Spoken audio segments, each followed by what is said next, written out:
বিসমিল্লাহির রহমানির রহিম আলহামদুলিল্লাহি রাব্বিল আলামিন আসসালাতু ওয়াসসালামু আলা রাসূলিহি মুহাম্মাদিন ওয়া আলা আলিহি ওয়া আসহাবিহি আজমাইন।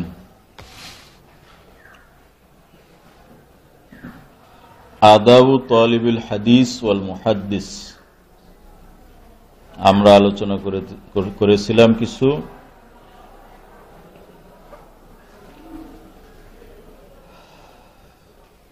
আরেকটা আদব হলো আইয়ুহাফিজা আলা কিতাবাতিস সালাতি ওয়াত তাসলিম। রাসূল পাক সাল্লাল্লাহু আলাইহি ওয়াসাল্লামের নাম যখনই উচ্চারিত হবে তখন তো অবশ্যই দরুদ শরীফ পড়বে। অনুরূপভাবে লিখতে গিয়ে, পরীক্ষার খাতায় বা ক্লাসের নোট লিখতে গিয়ে যখন রাসূল পাক সাল্লাল্লাহু আলাইহি ওয়াসাল্লামের নাম মোবারক আসবে তখন সালাত ও সালাম লিখবে। কি লিখবে? সাল্লাল্লাহু আলাইহি ওয়াসাল্লাম। এখানে দুইটা জিনিস আছে, একটা হলো সালাত আর একটা হলো সালাম।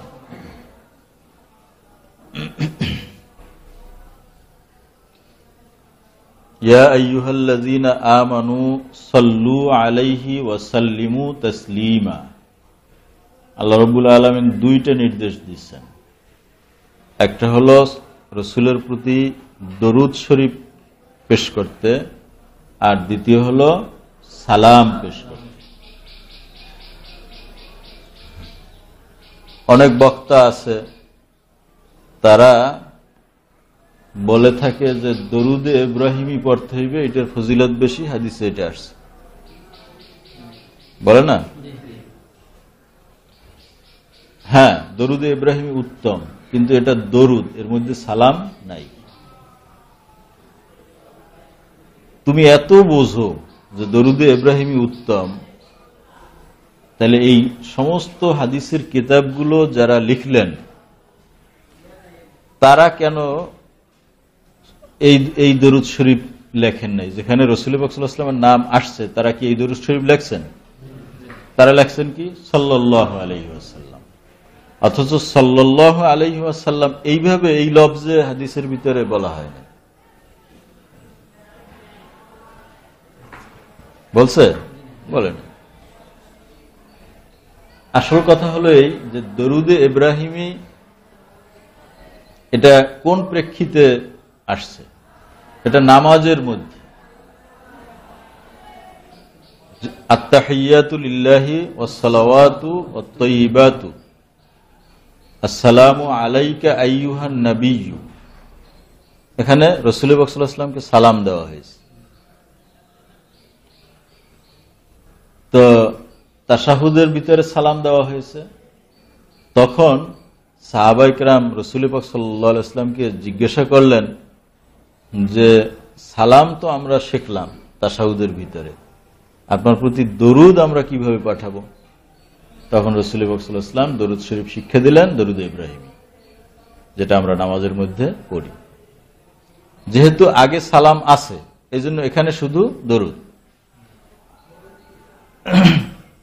আর যদি আগে সালাম না থাকে তাহলে সালাম এবং দরুদ এই দুইটা পড়া এটা হলো আওলা।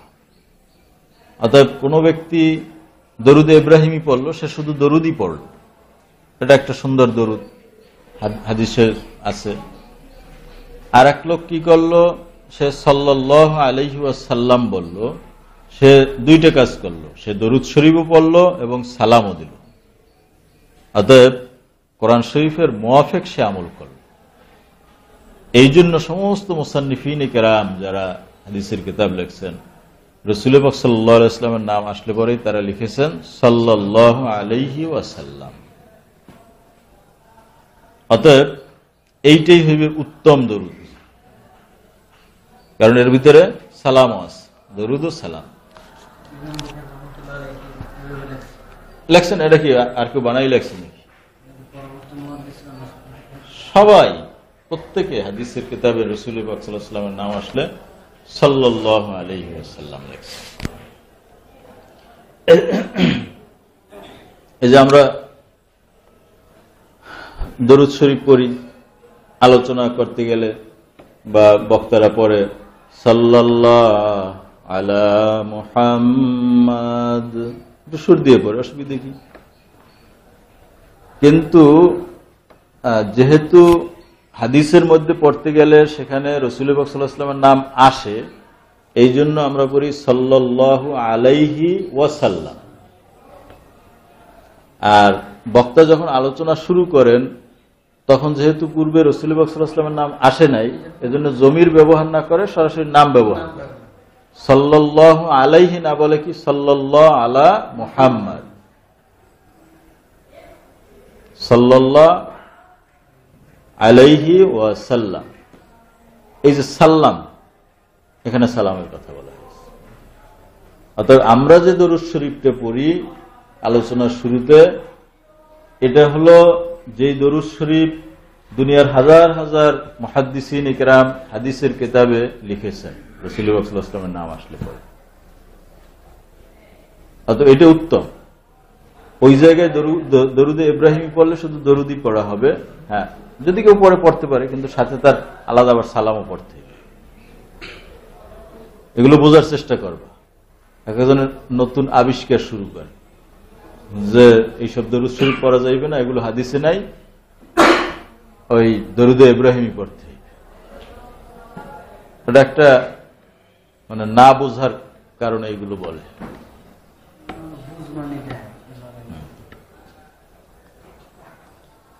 তো এই জন্য বলছি যে যখনই রাসূল পাক সাল্লাল্লাহু আলাইহি ওয়াসাল্লামের নাম আসবে তখন পূর্ণ সাল্লাল্লাহু আলাইহি ওয়াসাল্লাম লিখতে হবে।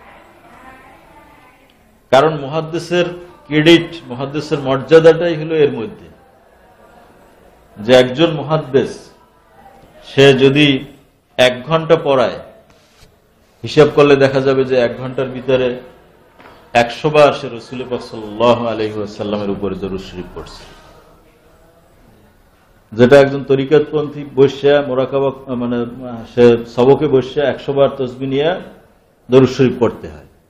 আর একজন মুহাদ্দিস যখন 1 ঘন্টা পড়ান তার ভিতরে 100 বার দরুদ শরীফ তার পড়া হয়ে যায়।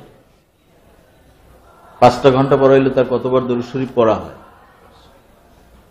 একজন মুফাসসির 1 ঘন্টা তাফসীর করলে, একজন আদিব 1 ঘন্টা পড়াইলে, একজন ফকিহ 1 ঘন্টা দর্শ দিলে তার ভিতরে কিন্তু এত দরুদ শরীফ আসে না।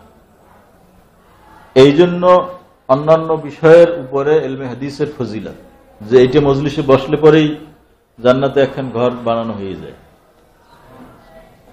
আর বেশি বেশি দরুদ শরীফ পড়া হয়। প্রত্যেকবার দরুদ শরীফ পড়লে পরে আল্লাহ রাব্বুল আলামিন 10টা নেকি দান করেন, 10টা গুনাহ মাফ করে দেন, 10টা মর্তবা বুলন্দ করে দেন।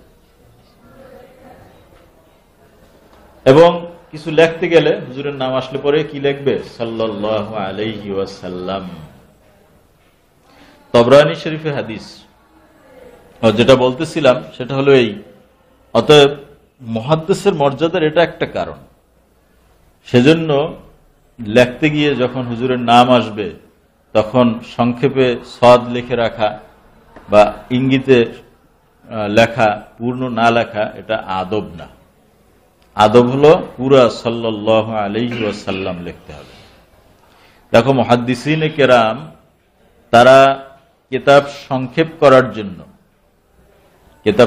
করার জন্য তারা হাদ্দাসানা 4টে অক্ষর বেশি হয়ে যায়, সংক্ষেপ করার জন্য তারা খালি না লেখে। দেখবা হাদিসের ভিতরে লেখছে কি না, পড়বা কি তুমি? হাদ্দাসানা। আখবারানা অক্ষর বেশি হয়ে যায়, এই জন্য সংক্ষেপ করছে আনা। আনা লেখা থাকলে পড়বা কি? আখবারানা। এরপরে শক্কের আবির জন্য আও, এই হবে শব্দ না এই হবে, তখন মাঝে আও ব্যবহার করা হয়। আও এর পরে কলা শব্দটা উজ্জু আছে। নিয়ম হলো পড়ার ক্ষেত্রে আও এরপরে বলতে হবে আও কলা, 2 রকমের রিওয়ায়াত থাকলে। তাহউইলুস সনদ, মানে সনদ যদি দ্বিমুখী হয়ে যায়, 2টা শাখা হয়ে যায়, সেক্ষেত্রে মুহাদ্দিসিনে কেরাম তাহউইলুস সনদ না লিখে শুধু একটা হা লেখেন। বুঝাবে কি হা লেখা থাকলে তুমি কি হা পড়বা না তাহউইলুস সনদ পড়বা? 2 ভাবেই পড়া যায়, হাও পড়া যায় আর তাহউইলুস সনদও পড়া যায়, কিন্তু হা দ্বারা উদ্দেশ্য বা বোঝানো হয়েছে তাহউইলুস সনদ। এরপরে প্রত্যেকটা হাদিসের প্রথমে সংশ্লিষ্ট যিনি পড়ান তার সনদ থাকে, এই সনদ উল্লেখ না করে সংক্ষেপ করার জন্য বলা হয় বিহি কলা। তাহলে হাদ্দাসানি দিয়ে হাদিস শুরু হয়েছে কিতাবের মধ্যে, কিন্তু পড়তে গেলে কি হাদ্দাসানি দিয়ে পড়বা, এর আগে একটা শব্দ যোগ করবা বিহি কলা। তো দেখো, সংক্ষেপ করার জন্য তারা অনেক কৌশল অবলম্বন করছেন, কিন্তু কোন মুহাদ্দিস দরুদ শরীফ আসলে সেখানে সংক্ষেপ করেননি, যে না বারবার হুজুরের নাম আসতেছে, একটা সদ লিখে রাখলেই সবাই বুঝবে যে এখানে সাল্লাল্লাহু আলাইহি ওয়াসাল্লাম হবে। এই কাজটা কেউ করেননি, সবাই পূর্ণ সাল্লাল্লাহু আলাইহি ওয়াসাল্লাম লিখেছেন। কারণ হাদিস শরীফের ভিতরে ইরশাদ হয়েছে, আন আবি হুরায়রা রাদিয়াল্লাহু তাআলা আনহু قال قال رسول الله صلى الله عليه وسلم من صلى علي في كتاب لم تزل الملائكة تستغفر له ما دام اسمي في ذلك الكتاب। তাবরানী শরীফের হাদিস, হাদিস মুখস্থ করে নেবা। এমনি দরুদ শরীফ হাদিস তো আমরা সবাই জানি, কিন্তু দরুদ শরীফ লেখার ফজিলত বলছে, কেউ যদি কোনো কিতাবে, কিতাব বলতে কিতাব অথবা খাতা কাগজ বা কোনো জায়গায় যদি আমার নামের পরে দরুদ শরীফ লেখে, তাহলে ওই কিতাবের ভিতরে ওই নামটা, ওই দরুদ শরীফটা যতদিন লেখা থাকবে ততদিন পর্যন্ত ফেরেশতা তার জন্য মাগফিরাতের দোয়া করতে থাকবে। একটা কাগজে লেখলে পরে 100-200 বছর তো এই কাগজটা থাকে, থাকে না?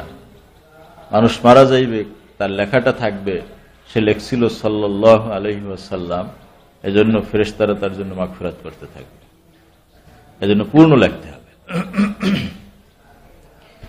হামজা আল কেনানি থেকে বর্ণিত হয়েছে, তিনি বলেন, কুনতু আক্তুবুল হাদিস ওয়া কুনতু আক্তুবু ইনদা যিকরিন নবী সাল্লাল্লাহু আলাইহি ওয়ালা আক্তুবু ওয়াসাল্লাম।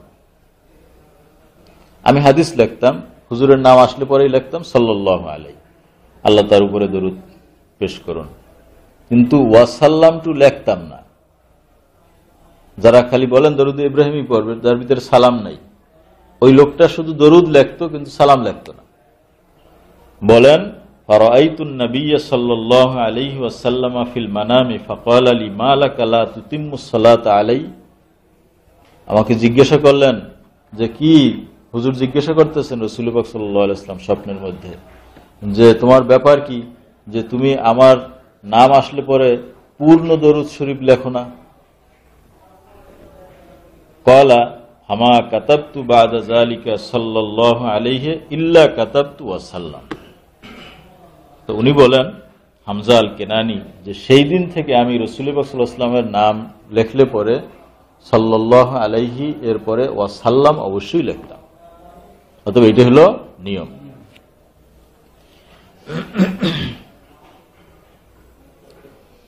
এই ইলমে হাদিস শেখার জন্য আল্লাহ আমাদেরকে তৌফিক দিয়েছেন। আগেই বলছি যে আমাদের নিয়তকে পরিশুদ্ধ করতে হবে, ইখলাস। দুনিয়া কামাই করার উদ্দেশ্য থাকবে না, একমাত্র আল্লাহর সন্তুষ্টির জন্য এই ইলম শিখতে হবে। আন আবি হুরায়রা রাদিয়াল্লাহু তাআলা আনহু মারফুআন, মান তাআল্লামা ইলমান মিম্মা ইবতাগা বিহি ওয়াজহুল্লাহি লা ইয়াতাআল্লামুহু ইল্লা লিয়ুসিবা বিহি আরাদাম মিনাদ দুনিয়া লাম ইয়াজিদ আরাফাল জান্নাতি ইয়াউমাল কিয়ামাহ। যেই ইলম শিক্ষার দ্বারা আল্লাহর সন্তুষ্টি কামনা করা যাইত, সেই ইলমকে আল্লাহর সন্তুষ্টিতে না শিখে দুনিয়ার স্বার্থ কামাই করার জন্য যদি কেউ শেখে, কিয়ামতের ময়দানে সে জান্নাত তো পাবেই না, জান্নাতের ঘ্রাণও পাবে না। ক্বালা হাম্মাদ ইবনু সালামা, মান তালাবাল হাদিসা লিগাইরিল্লাহ মাকারা বিহি। যে গায়রুল্লাহকে সন্তুষ্ট করার জন্য, গায়রুল্লাহ হাসিল করার জন্য ইলমে হাদিস শিক্ষা করল, মাকারা বিহি, সে আল্লাহর সাথে গাদ্দারি করল, আল্লাহর সাথে ধোঁকাবাজি করল, বা ইলমে হাদিসের সাথে ধোঁকাবাজি করল। এরপরে আমি একজন মুহাদ্দিস হচ্ছে, আমার প্রত্যেকটা কাজে কর্মে যেন তার প্রতিচ্ছবি দেখা যায়, এই জন্য উত্তম চরিত্র এবং আদব এগুলো অর্জন করতে হবে। মার্জিত কথাবার্তা বলতে হবে, অহেতুক হাসি ঠাট্টা করা যাবে না, বাজে লোকের সাথে সংসর্গ বেশি করা যাবে না। এবং এক কথায় আমি একজন মুহাদ্দিস, আমাকে দেখলে যেন মানুষের ভিতরে শ্রদ্ধা সৃষ্টি হয়, হাসি ঠাট্টা আমার সাথে মানুষ না করে, আমাকে এহানাত ইস্তেহানাত না করে, এগুলো আমার খেয়াল রাখতে হবে। সেইভাবে নিজের স্বভাব চরিত্রকে গঠন করতে হবে। লিয়াতাফাররাগা জুহদাহু ফি তাহসিলিহি, হ্যাঁ, এই ইলমে হাদিস অর্জন করার জন্য সর্বশক্তি নিয়োগ করতে হবে। এগুলোর উপর প্রত্যেকটার উপরে আলাদা আলাদা আলোচনা করা দরকার। যে মুহাদ্দিসিনে কেরাম ইলমে হাদিস অর্জন করার জন্য কিরকম কষ্ট করেছেন। খতিব বাগদাদি উনি একটা আলাদা কিতাব লিখেছেন, আর রিহলা ফি তলাবিল হাদিস, হাদিস অন্বেষণের জন্য ওলামায়ে কেরাম কিভাবে দেশ থেকে দেশান্তর সফর করেছেন, কষ্ট করেছেন, তার উপর একটা কিতাব লিখেছেন। যাই হোক, এত তাফসিল আলোচনা করা যাচ্ছে না। ইয়াহইয়া ইবনে কাসির তিনি বলেন, লা ইয়ানালুল ইলমা বিরাহাতিল জিসমে, যে তুমি কখনো ইলম লাভ করতে পারবে না, বা কোনো ব্যক্তি ইলম লাভ করতে পারে না, ইল্লা বিরাহাতিল জিসমে, শরীরকে আরাম দিয়া, শরীরে কষ্ট না লাগাইয়া কোনো ব্যক্তি ইলম অর্জন করতে পারে না। দেখো, ইমাম বুখারী রাহমাতুল্লাহ আলাইহি তো ধনী মানুষ ছিলেন, তার পিতা বড় ব্যবসায়ী ছিলেন, জীবনে আমরা আলোচনা করব। ইচ্ছে করলে তিনি পায়ের উপরে পা রেখে সারা জীবন শান্তিতে কাটিয়ে দিতে পারতেন, কোনো কাজ না করে বসে বসে। কিন্তু তারপরেও তিনি ইলমে হাদিস অর্জনের জন্য সব সম্পদ ব্যয় করেছেন। এরকমও হয়েছে পথিমধ্যে খাদ্য পানীয় শেষ হয়ে গেছে, ক্ষুধায় তৃষ্ণায় কষ্ট করেছেন, সফরের কষ্ট করেছেন। এইভাবে করে করে এই ইলমে হাদিস অর্জন করেছেন।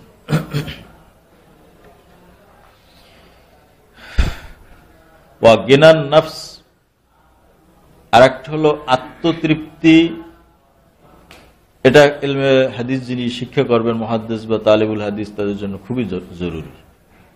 গিনান নফস, আত্মতৃপ্তি নাই বা লোভ, এরকম যেন কোনো মন মানসিকতা অন্তরের ভিতরে না থাকে। সব সময় এটাকে মনে করতে হবে যে আমি ইলমে হাদিস শেখার মতো তৌফিক আল্লাহ আমাকে দিয়েছেন, এটাই বড় সম্পদ, এর চেয়ে বড় সম্পদ আর কিছু হইতে পারে না। অতএব অন্যের সম্পদ দেখে, অন্যের মানসাব, পোস্ট, পজিশন দেখে, দুনিয়ার নিয়ামত দেখে তোমার বিরুদ্ধে যেন কখনো হীনমন্যতা সৃষ্টি না হয়। সবসময় নিজেকে প্রাউড ফিল করতে হবে যে আমি গর্বিত একজন মুহাদ্দিস। এটা তো বড় কথা, টাকা পয়সা দুনিয়া বড় কথা, ঠিক না?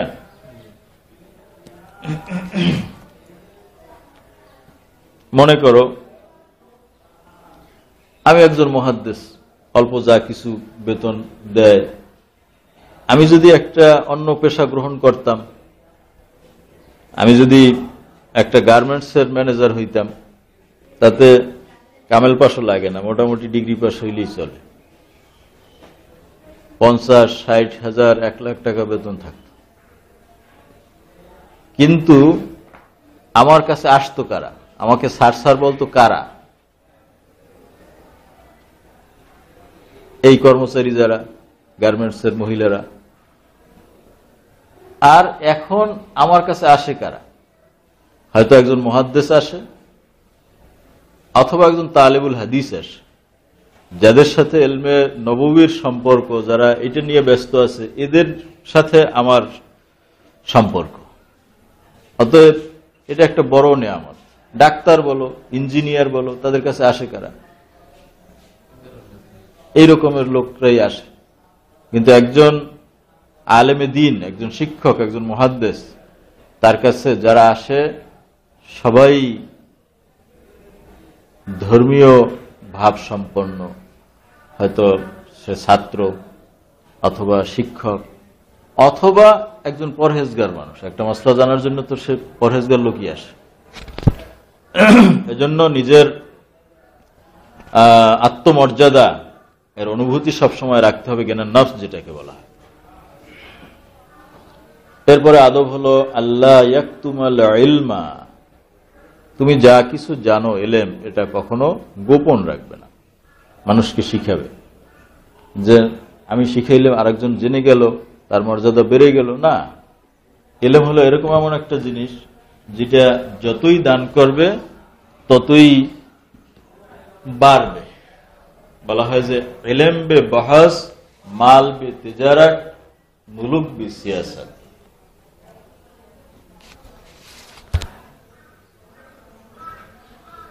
সেসিস বাসিস নাদারিস, এরকম কি জানি একটা ফার্সিতে কথা আছে, যে তিন জিনিস ছাড়া মানে স্থায়ী হয় না,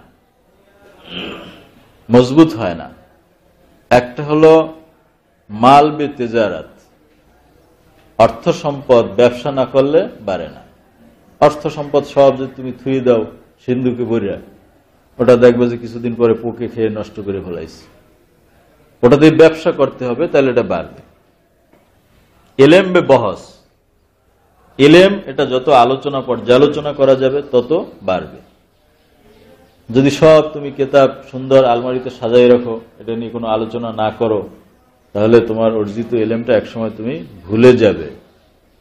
আর একটা হলো মুলক বিদ সিয়াসাত, কোন রাষ্ট্র এটা সমৃদ্ধ হয় না রাজনীতি ছাড়া। যে দেশে রাজনীতি নাই সে দেশ দুর্বল। যেখানে রাজনীতি খুব গরম সেই দেশ উত্তরোত্তর উন্নতি করতে পারে। এবং এই বিরোধী দল এটাও দরকার আছে, এ না থাকলে দেশের উন্নতি হয়। একজনের ত্রুটি আর একজন ধরতে হয়, তাহলে সংশোধন হয়। তবে এটা সহনশীলতার মাধ্যমে করতে হবে। এই জন্য বলা হয়েছে যে মান বাখিলা বিইলমিন উবতুলিয়া বিসালাস, যে ইলম অর্জন করার পরে ইলম দান করতে গিয়ে বখিলি করে, মানুষকে শিখাইতে চায় না, জিজ্ঞেস করলে বলে না, তাকে তিনটা জিনিস দ্বারা পরীক্ষা করা হয়, তিনটে মুসিবত তার উপরে আসে। আইয়ামুতা ফায়াযহাবা ইলমু, যে সে মারা যায়, তার ইলমকে সে নিয়ে যায়। যে আলেম অনেক শেখার পরে কাউকে শিখাইল না, সে মৃত্যুর সময় তার সমস্ত ইলম কবরে নিয়ে গেল, দুনিয়ায় কিছুই রেখে গেল না। কিন্তু সে যদি 10টা ছাত্রকে শিখিয়ে যেত, সে মারা যাওয়ার পরেও ইলমটা দুনিয়ায় থাকতো এবং এর সব সে কবরে বসে পাইত।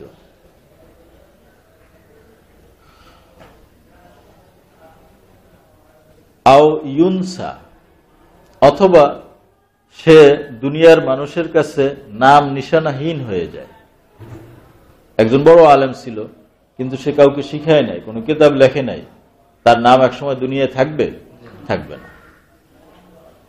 3 আও ইয়াত্তাবিউ সুলতান, অথবা দেখা যায় যে আল্লাহ তাকে বিপদ দেন, যে তাকে সরকারের গোলাম বানাই দেন। বুঝছো, ইলম চর্চা না করলে এটি হইবে। আর যদি তুমি ইলম চর্চা করো, শিখাও, সরকারও ভয় পায় যে একে আমার তাবেদার বানান যাবে না, একে আমার কথা শুনান যাইবে না, কারণ এর ইলম চর্চা আছে, এ আমার কথা শুনবে না। দেখো এই আলিয়া মাদ্রাসায় ইলম চর্চা কমে গেছে, এই জন্য সরকার যা কয় যেভাবে ঘুরতে আছে। আমার দরকার টাকা, চাকরি, স্কেল, পেনশন, অমুক সমুক সুবিধা। এই জন্য বলছে সিলেবাস থেকে কোরআন হাদিস কমাও, আরবি কমাও, ইংরেজি বাড়াও, যা বলেন সব রাজি আছে। কিন্তু কমিয়ে লাগু পারে নাই, যে আমাকে চাকরির দরকার নেই, আমরা চাইছি যে আমাদের সার্টিফিকেটের মান দেওয়া হোক। যদি এই সিলেবাস যা আমরা পড়াইতেছি এইগুলো আমরা পড়বো, তাতে যদি আপনারা মান দিতে পারেন দেন, না দিলে না দেন, কিন্তু আমাদের লেখাপড়া কমাইয়া আমরা কোনো সার্টিফিকেট চাই না, পারে নাই তাদেরকে দিতে, কমাইতে।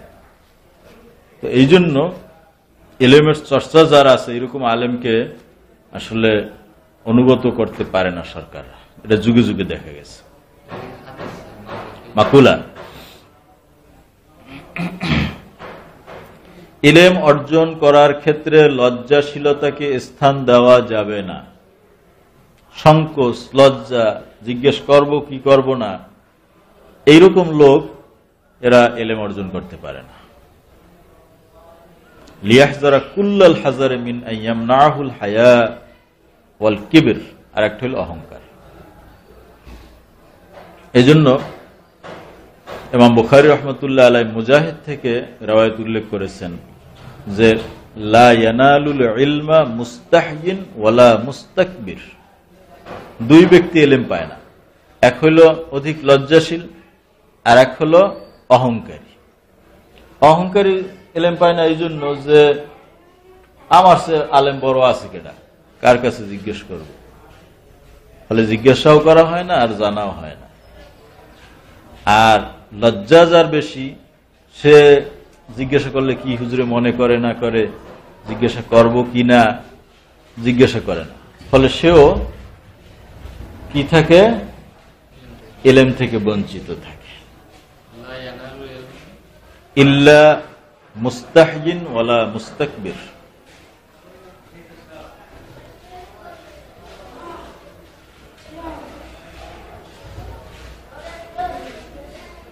এজন্য দেখো সাহাবায়ে কেরাম ইলমের বাবে, মানে ইলমের অধ্যায়ে গিয়ে তারা কখনো লজ্জাশীলতাকে স্থান দিতেন না।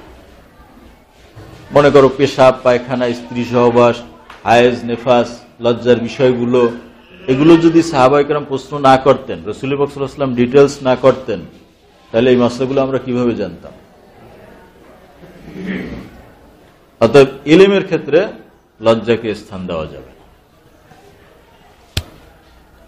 এই জন্য আমাদের ওস্তাদ আল্লামা হামিদি হুজুর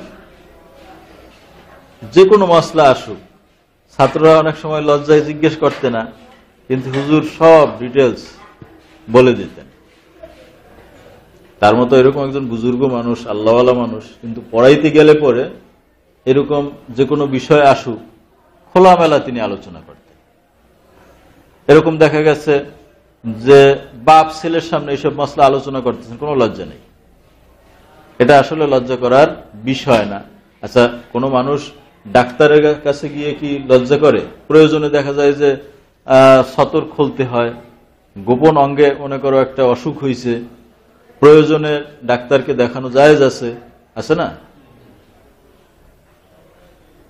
তো ডাক্তারের কাছে যদি দেখানো জায়েজ হয়, তাহলে একজন শিক্ষক যার থেকে আমার সঠিক ডিরেকশন নিতে হবে, তার থেকে জিজ্ঞেস করতেও লজ্জা করা উচিত। সাহাবায়ে কেরাম দেখো বহু হাদিস খুলে যে এই সমস্ত মাসলায় তারা কোনো লজ্জা করতেন না। হ্যাঁ, তোমার ভাষা মার্জিত হইবে, বা যেভাবে সুন্দর করে তুমি বুঝাইতে পারো সেভাবে বুঝাবা, কিন্তু প্রশ্ন করতে হবে। রাসূল পাক সাল্লাল্লাহু আলাইহি ওয়াসাল্লামের কাছে মহিলা সাহাবারা আসতেন, হায়েজ নিফাসের মাসলা জিজ্ঞাসা করতেন, হুজুর ডিটেইলস বলে দিতেন। একবার সফরের ভিতরে এক সাহাবী মানে আহত হয়েছে, মাথায় আঘাত লাগছে, খুব জখম হয়ে গেছে মাথা। এরপরে রাত্রে আবার স্বপ্ন দোষ হয়েছে, এখন গোসল করা লাগবে। উনি মাসলা জিজ্ঞাসা করলেন কাফেলার ভিতরে যে বড় আলেম, যে ভাই এখন আমার তো লজ্জা কথা, স্বপ্নদোষ হয়েছে, এখন আমি কিভাবে নামাজ পড়ব? আমি কি তায়াম্মুম করলে হবে? আমি তো অসুস্থ মানুষ। বলছে না, তায়াম্মুম করলে হইবে কেন, গোসল করতে হবে। সেই অসুস্থ মানুষটা মাথায় জখম, সেইটার পানি দিয়ে গোসল করাইছে। এমন জখম, মারাত্মক জখম, পানি লাগার পরে সাথে সাথে সে লোকটা মারা গেছে। পরে রাসূল পাক সাল্লাল্লাহু আলাইহি ওয়াসাল্লামের কাছে আসছে। আসার পরে হুজুর বলছেন যে কতালতুমুহু, তোমরা এই লোকটাকে মারলে।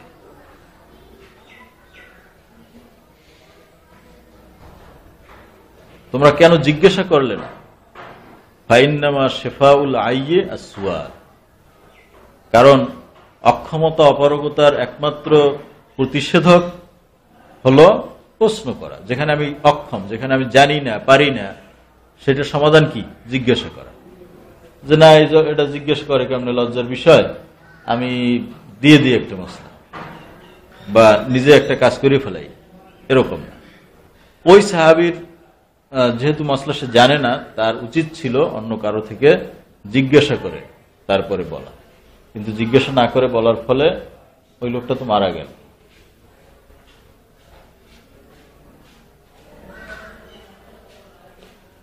হযরতে ইবনে আব্বাস রাদিয়াল্লাহু তাআলা আনহু রাসূল পাক সাল্লাল্লাহু আলাইহি ওয়াসাল্লামের কাছে আসছেন যে হুজুর, কোন ব্যক্তি যদি রোজা রাখে এবং এই রোজা অবস্থায় স্ত্রীকে চুম্বন করে, রোজা ভাঙবে কিনা?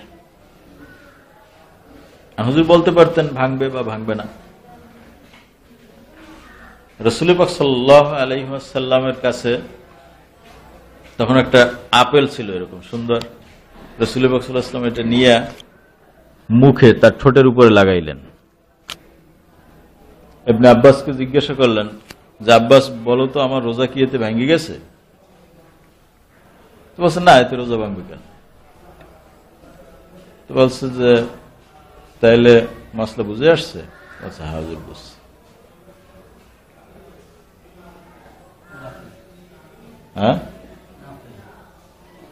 হ্যাঁ, ইমাম আবু হানিফা রাহমাতুল্লাহ আলাইহি একদিন এভাবে দর্শে বসা আছেন, এক মহিলা আসছে। মহিলা, এরকম তোমাদের ছাত্রও আছে, পড়াইতেছে। মহিলা আসছে, আচ্ছা একটা সেব ফল বের করছে আর একটা চাকু আবু হানিফা রাহমাতুল্লাহ আলাইহির সামনে দিয়েছে। ছাত্ররা তো খুব খুশি যে মহিলা তো খুব বুদ্ধিমান, যে সে সেব ফল নিয়ে আসছে। সবাই হাদিয়া দিয়ে যায় সেব ফল, কিন্তু কাটতে খাওয়ার জন্য ছুরি কেউ দেয় না, উনি ছুরিও নিয়ে আসছে। তাহলে মহিলা তো খুব ভালো মহিলা। উনি যদি ছুরি না নিয়ে আসতেন তাহলে তো হুজুরে বলতেন যে ছুরি নিয়ে আসো আমার রুম থেকে, এই যাওয়া লাগবে আমাকে। মানে ছাত্র মানেই আলিশা। ওয়াকিয়া যে কিতাবের মধ্যে লেখছে সেখানে আর একটা নোকতা লেখছে যে ছাত্ররা যে আলিশা হয় এর একটা উদাহরণ দেওয়া হয়েছে। কয়েক ছাত্র মিশে একসাথে বসে রুটি খাইতেছে, একজন আর গলায় রুটি বাজে গেছে। এখন সে বলতেছে যে আরেকজনকে যে আমার একটু পানি এনে দেন। এখন একজনে উঠবে পানি আনতে, আরেকজনে কয় যে না, পানি আনা লাগবে না, দুটি কিল দিলে ওটা রুটি ছেড়ে যাইবে গলার থেকে। এইভাবে করে কিলাকিলি শুরু করলো, কিন্তু কষ্ট করে যে একটু পানি এনে দেবে এটা কেউ রাজি হইল। শেষ পর্যন্ত ও দেখে যে অবস্থা বেতাল, তা বললো ঠিক আছে, তোমরা যখন কেউ পানি আনবাই না তা আমি নিজেই যাই। সে গেল কূপ থেকে পানি উঠাইতো। আগে কূপের মধ্যে বালতি দিয়ে পানি উঠাইতে, কূপের মধ্যে বালতি দিয়ে পানি উঠাইতেছে। তো যখন বালতিতে পানি ভরছে, এরপরে উপরে উঠাইতেছে, বালতিতে পানি বললে ওজন হয় না, তো কোন ওজন জিনিস জাগাইতে গেলে একটা দিতে হয় না। হ্যাঁ, তো ওই যে বড় বালতি পানি যখন জাগাইতেছে, এই সাথে সাথে অমনি রুটি ভিতরে চলে গেছে। এখন ও চিন্তা করে যে ওই রুটি ছাড়ানোর জন্য পানি খাইছিলাম আমি, তো রুটি যখন ছাড়িয়েই গেছে, পানি আর উঠে লাভ কি, ওর বালতি ফালাইতেছে। তারপরেও সেই পানিটা উঠায় নাই। তো মানে ছাত্রদের স্বভাব হইলে এরকম কাজ না করে পারা যায় কিভাবে। তো ছাত্ররা খুব খুশি হইল যে হুজুরের কাছে একটা হাদিয়া আসছে, তো চাকু নিয়ে আসছে, চাকু আমাকে আনা লাগতো। আবু হানিফা রহমতুল্লাহ আলাই সেব ফলটা হাতে নিলেন, চাকু দিয়ে মাঝখান থেকে কাটলেন, কাটতে 2 ভাগ করে মহিলার হাতে ওই 2 টুকরা এবং ছুরিটাও দিয়ে দিলেন যে যান। ছাত্র বলল, হুজুর কি করলেন? সে হাদিয়া নিয়ে আসছে, কাটছেন আপনি খাইবেন, আর আপনি যদি নাই খান আমাদেরকে তো দিতে পারতেন, আপনি ফিরিয়ে দিলেন। বলছে যে দেখো, সে আমাকে সেব ফল খাওয়ার জন্য হাদিয়া নিয়ে আসেনি, মহিলা আসছিল আমার কাছে একটা মাসলা জিজ্ঞাসা করতে।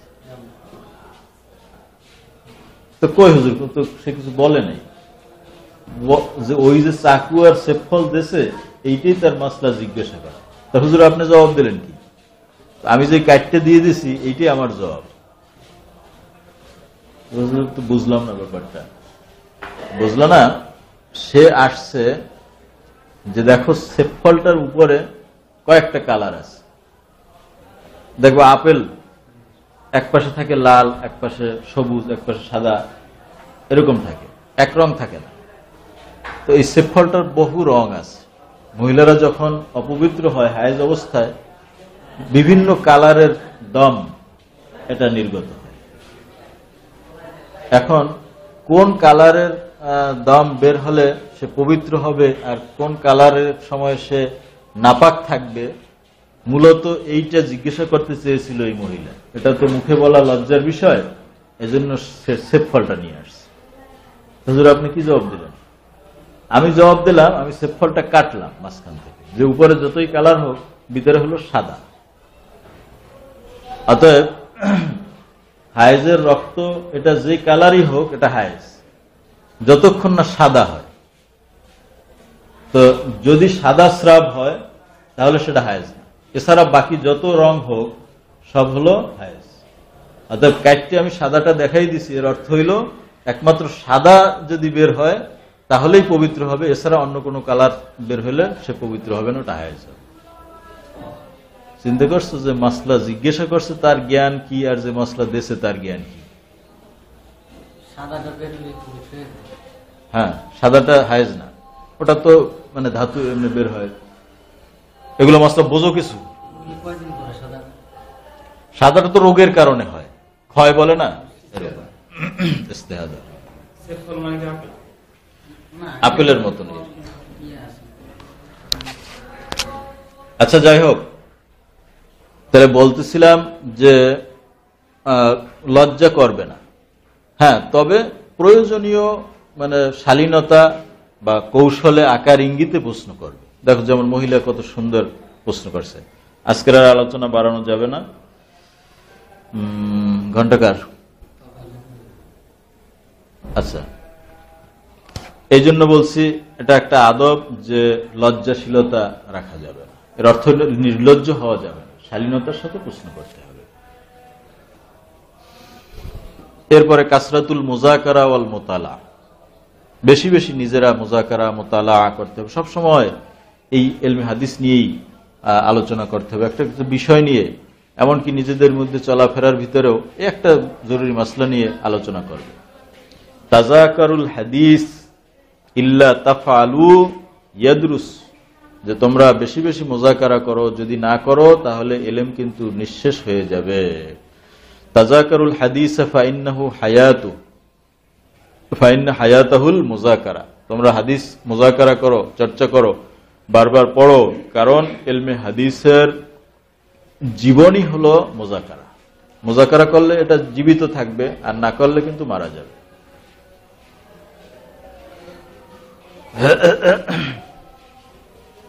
আচ্ছা, আর যে বিষয়টি আমি বলতেছিলাম যে সময়ের মূল্যায়ন এবং ক্লাসে উপস্থিতি, প্রত্যেকটা ক্লাসে প্রত্যেকটা দর্শে উপস্থিত থাকার জন্য চেষ্টা করতে হবে। দেখা যায় যে বছরের প্রথমে কিছু জজবা থাকে, এরপরে জজবা কমে যায়, ক্লাস করে না। কিন্তু ইলমে হাদিসের দর্শ একটা ক্লাসও মিস হওয়া উচিত না। একটা ঘটনা বলি, শায়েখ জাকারিয়া কান্ধলুবি রহমতুল্লাহ আলাই এই যে ফাজাইলে আমল লিখছেন, ফাজাইলে আমল কিতাবটা পড়বা, পড়ে দেখবা যে হাদিসের খুব সুন্দর একটা সংকলন ফাজাইলের উপরে। উনি তো জাইয়্যিদ মুহাদ্দিস ছিলেন। বুখারী শরীফের 3টে শরহ লিখছেন শায়েখ জাকারিয়া রহমতুল্লাহ আলাই। এরপরে মুয়াত্তা মালিকের যুগ শ্রেষ্ঠ শরহ লিখছেন। আমার জানা মতে, আমার মোতালা মতে যত মুয়াত্তা মালিকের শরহ লেখা হয়েছে তার মধ্যে জামে মানে এবং মুফিদ হলো এটা আওজাজুল মাসালিক। এটা শুধু মুয়াত্তা মালিকের না, সিয়াসিত্তার যে কোনো কিতাবের সহায়ক হিসেবে এটা কাজে লাগে। এরপরে বাজলুল মাজহুদ, এটা যদিও তিনি সরাসরি লেখেন নাই, কিন্তু ওনার ওস্তাদ লিখেছেন, তিনি সহযোগিতা করেছেন। এভাবে বহু কিতাব লিখেছেন। এক কথায় এই ভারতীয় উপমহাদেশে একজন ভালো মুহাদ্দিস হতে হলে তার কিতাব মোতালা না করে তার উপায় নেই। হাদিসের উপরে তার এত বড় অবদান, এজন্য তাকে শাইখুল হাদিস বলা হয়। শাইখুল হাদিস আল্লামা জাকারিয়া কান্ধলুবি রহমতুল্লাহ আলাই আমাদের মরহুম হুজুরের ওস্তাদ ছিলেন। আবু জাফর মোহাম্মদ সালেহ রহমতুল্লাহ আলাই তিনি এই জাকারিয়া সাহেবের ছাত্র ছিলেন। উনি ওনার ছাত্র জীবনের কথা বলছেন যে আমি আমার আব্বা ওস্তাদ, তিনি তার থেকে আমি হাদিস শিখেছি। আরো অনেক ওস্তাদ ছিলেন। তো ওনার দর্শে যখন আমরা বসতাম, আমার এক সহপাঠী ছিলেন। তো দুইটা জিনিস আমরা ইলতিজাম করতাম, যে কোনো দর্শ যেন মিস না যায় এবং কোনো দর্শে আমরা বিনা ওযুতে বসবো না। এখন এরকম হয়ে গেছে যে ঘন্টার পর ঘন্টা চলতেছে, এখন হঠাৎ করে একজনের ইস্তেঞ্জা করার দরকার, কিন্তু হুজুর তো পড়াইতেছেন। এখন যদি আমি এখানে ইস্তেঞ্জার জন্য না যাই বা ওযু নষ্ট হয়ে গেছে, তাহলে বিনা ওযুতে বসতে হয়। আর যদি চলে যাই তাহলে একটা হাদিস পড়ানো হয়ে যাবে, আমি সেটা পাইলাম না। কি করা যায়? দুইজনে ফিকির করছে যে আমি যখন ইস্তেঞ্জায় যাব তোমাকে একটা খোঁচা দিয়ে যাব, তখন তুমি হুজুরকে এমন একটা প্রশ্ন করবা যাতে হুজুর হাদিস পড়ানো বাদ দিয়া ওই প্রশ্নের জবাব দিতে বাধ্য হয়। এর ভিতরে আমি ইস্তেঞ্জা উযু করে চলে আসব, এরপরে সামনের হাদিস চলবে, তাহলে কোনো হাদিস আমার মিস হবে না। আবার তুমি যদি যাও, আমাকে একটা খোঁচা দিয়ে যাবে, আমি একটা প্রশ্ন করব, হুজুরকে ব্যস্ত রাখবো। তো এইভাবে তারা সব সময় করত। জাকারিয়া রহমতুল্লাহ আলাইহির বাপ, তিনি বিষয়টা লক্ষ্য করছেন যে ব্যাপার কি, এই দুইজনের মধ্যে খুব বন্ধুত্ব আছে, এটা ঠিক আছে, কিন্তু এই দুইজনের একজনই যখন উঠে যায় তখন আরেকজন একটু পুট করে প্রশ্ন করে, আবার এ চলে গেলে এ প্রশ্ন করে, এরকম অনেকদিন করলে তো ধরা খায়।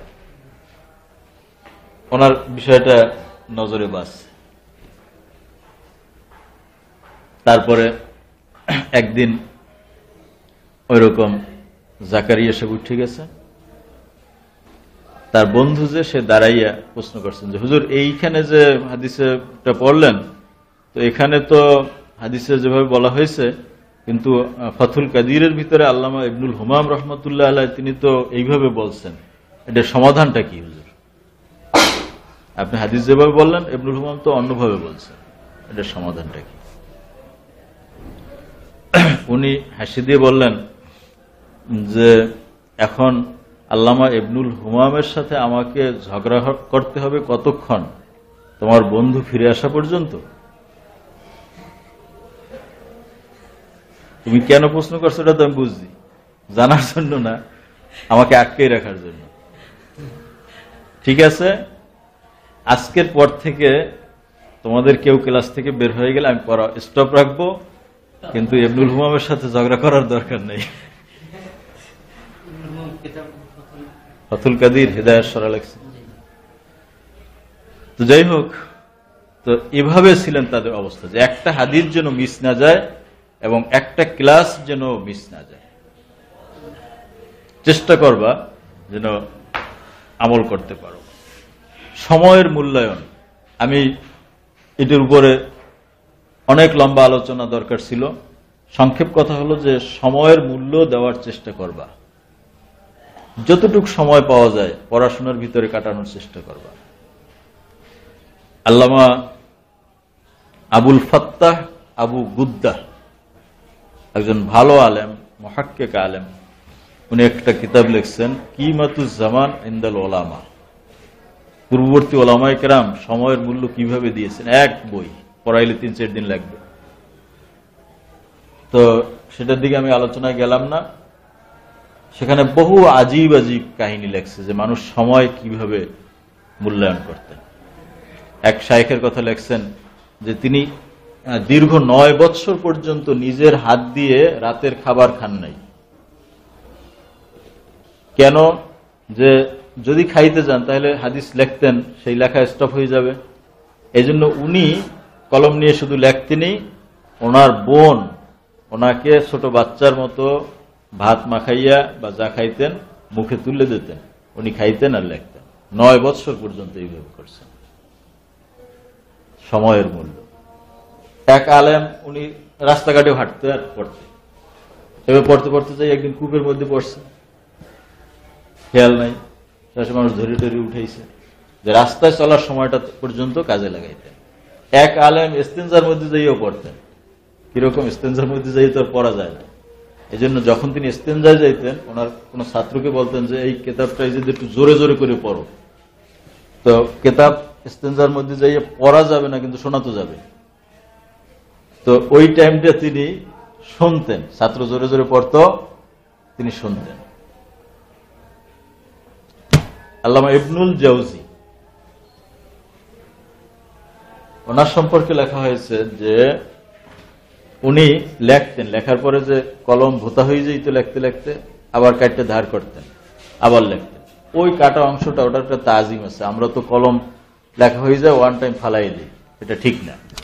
যেটা দিয়ে আমি ইলম অর্জন করলাম, আল্লামা বিল কলাম, সেই কলমটার মূল্য আছে, ওটাকে তাজিমের সাথে রাখতে হবে। তো উনি তাজিমের সাথে কাটা অংশটুকু রেখে দিতেন। এভাবে সারা জীবনের সমস্ত কাটা অংশগুলো মৃত্যুর পূর্বে তিনি ওসিয়াত করে গেছেন যে আমি মারা গেলে পরে গরম পানি দিয়ে আমাকে যে গোসল করতে হবে, পানি গরম করার জন্য এই কলমের কাটা অংশ এগুলো জ্বালাইয়া আমার পানি গরম করবে। তাহলে কত লাগছে, একটু কাটলে তো ধার হয়ে যায়। সেইগুলো জমা করতে করতে এত বড় স্তূপ হয়ে গেছে, ওইটা দিয়ে পানি গরম করে তার গোসল দেওয়া হয়েছে, এরপরেও আরো অনেক বাকি রয়ে গেছে।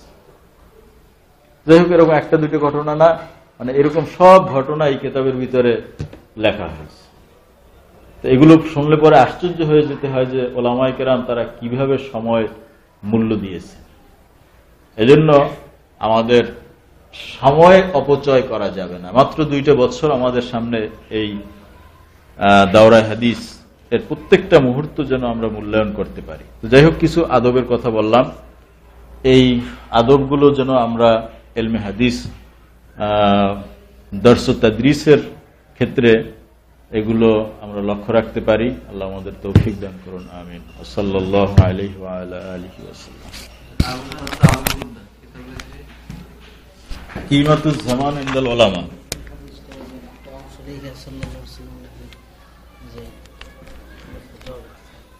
পড়ে নিও। মান সাল্লা আলাইয়া ফি কিতাবিন, লেখো।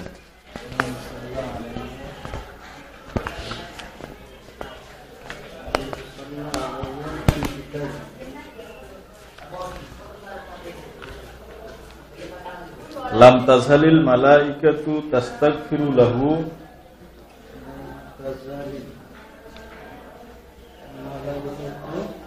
তাস্তাগফিরু লাহু